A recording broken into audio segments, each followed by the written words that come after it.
is when you go deep into it, it's talking about the curse that's put upon us. My goodness. Yeah. When we don't follow the Ten Commandments, because God wrote the Ten Commandments, especially for us in the last days. Idol, you know how much stuff now is in idolism right now? How much stuff? There's a lot of idolism right now. A lot. People put their phone. Couple would break up right now over a text message. Yeah. Yeah. So let's continue with this darkness. Because you notice that every time God was around and he speak with them, he never showed himself to them. Right? He don't say, I am God. He already showed us he's light. I'm talking about when he be speaking to them, they sinful. They sinful. God already see they're sinful. And he spoke to them. And they like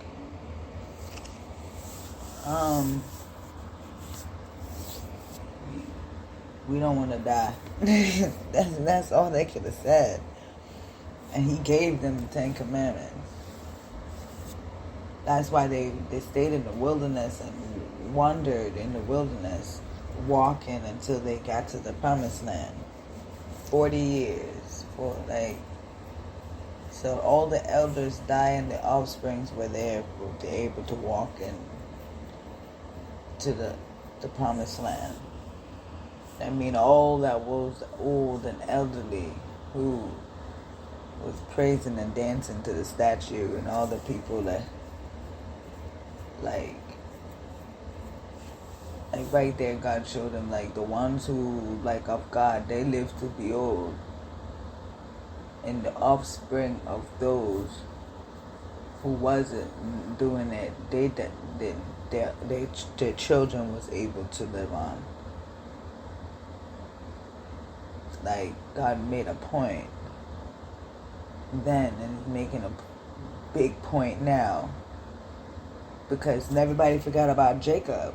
But let's continue, because all this is going to make sense. I'm telling you.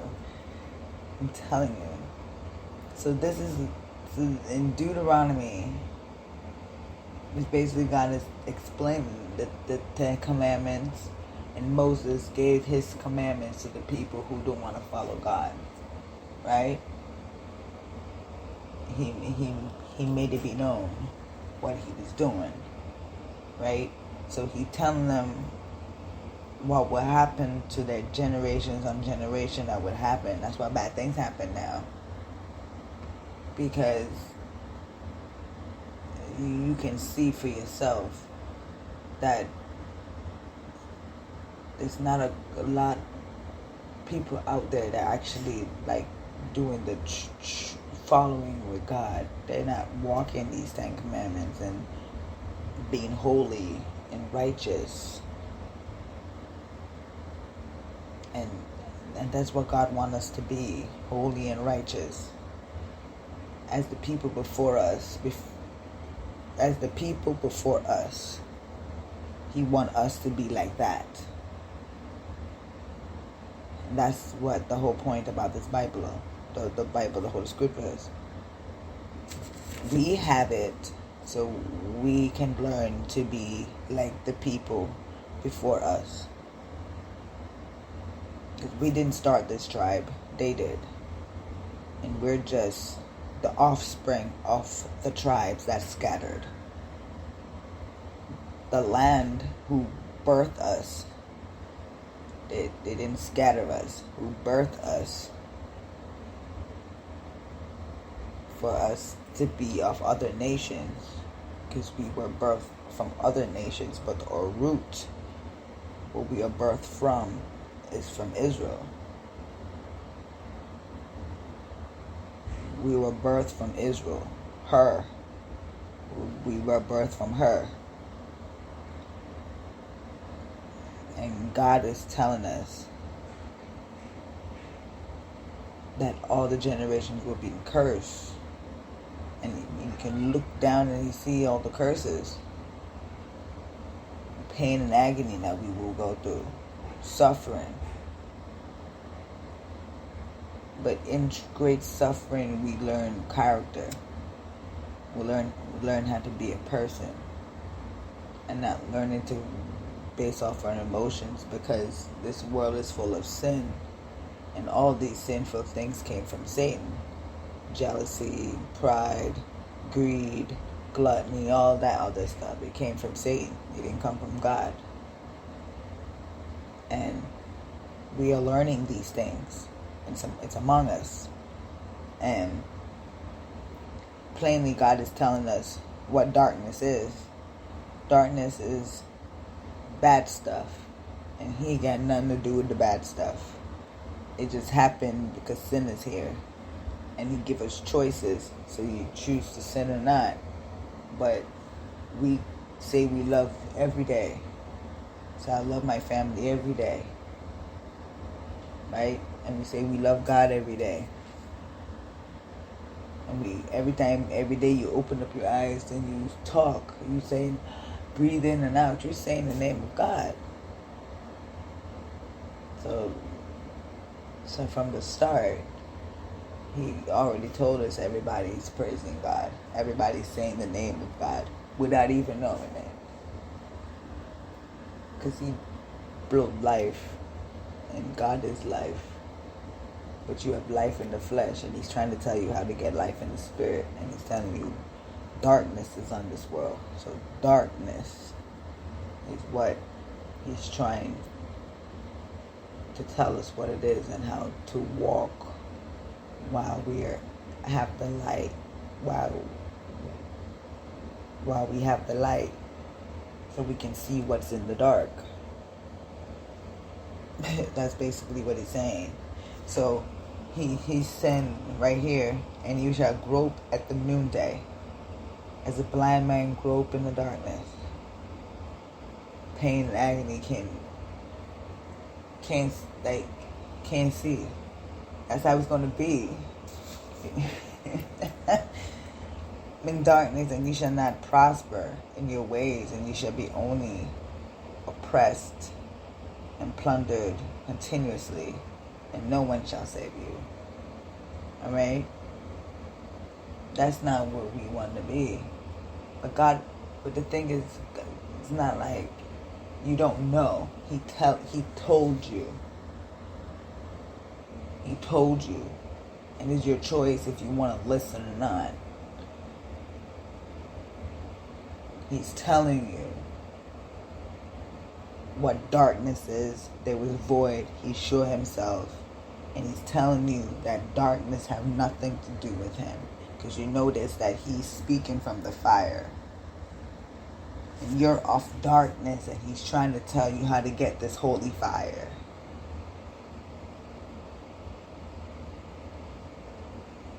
So you want this holy fire, you got to follow these commandments. Just how Moses can come up here and come see me, same way that I can come and talk to you too. Have a personal relationship with you too. You notice with Elijah? What's his name? Elijah and Elijah. Elijah and Elijah. I don't know. I'm thinking I'm pronouncing this name wrong, but I know that he wanted to speak and be with God, and because he loved what Elijah did for him. That's my perspective. I don't know if he wanted to be jealous of what he had and want to be like him. But Elijah wouldn't give him his garment if it was so. Like, I know he was astonished. Like, oh my gosh, look at the stuff that you were doing. I love that. He said, I wish I have something like that so I can be able to do wonders of God too. Shoot. shoot. And that's what he was thinking. That's when chariot came and took Elijah. He threw his garment. What happened when he came back? He threw his garment on the floor and he walked through. You know how happy he was? And everybody's like, yo, you doing stuff like Elijah?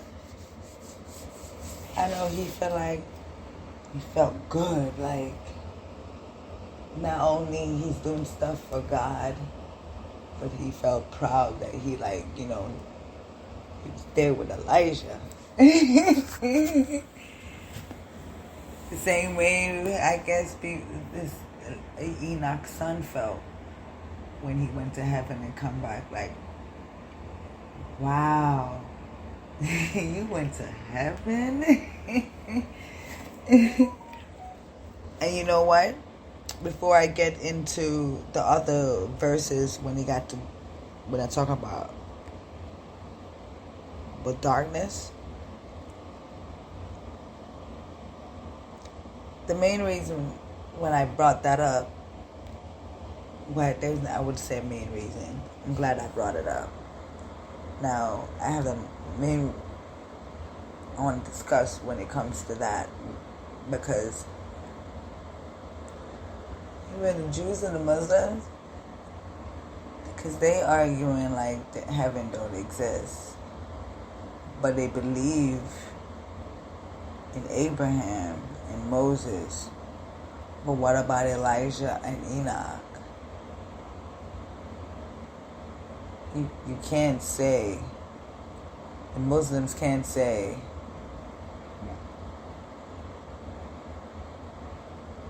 like there's no heaven. Where did Elijah and Enoch go? They didn't die.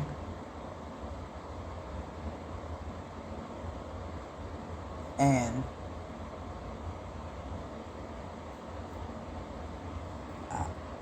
it made no sense they keep bringing that up. You just don't understand the reason he died. His own disciples didn't understand the reason he died until they see for him themselves, seeing him after the resurrection. Because he's trying to tell you, your skin is marked for death. You're going to die. Eventually, or you probably won't before they return. Because this is the last final hours leading up to God's Sabbath day. That's basically it. God protect us all and protect your children, dear God. Hallelujah. Protect your children in the Lamb book of life. And all your children that scattered on the land, dear God. In your name, I pray. Yeah. See, the Muslims, they don't understand that. And it was already written for that to, for that to, anyway. But it is sad.